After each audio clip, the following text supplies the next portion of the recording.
Александр, добрый день. Снимаю очередной видеообзор по вашему проекту.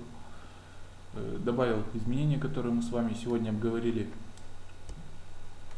В принципе, снаружи у нас дом не сильно изменился. То есть сделали первые французские окна в пол, добавили один ряд мансарды и убрали 5 рядов на фронтонах.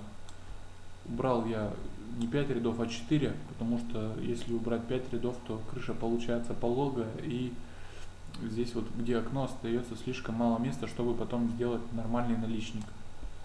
Также получается, здесь вот я показал, сразу же убрал 2 торца у бруса, чтобы показать, как будет планка примыкания проходить у крыши эркера.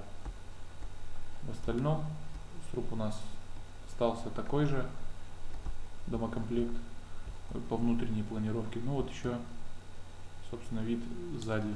Теперь зайдем внутрь. Немножко у меня тормозит.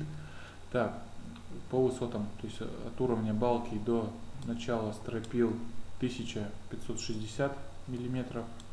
И если мы смотрим на вторую стену, то здесь от балки до верхнего бруска, то есть до начала стропил 3 метра 40 сантиметров.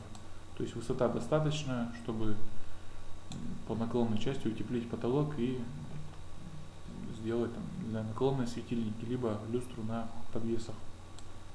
На этом видеообзор завершу. Смету и данный эскизный проект с исправлениями я отправил вам на почту. Спасибо за внимание, до свидания.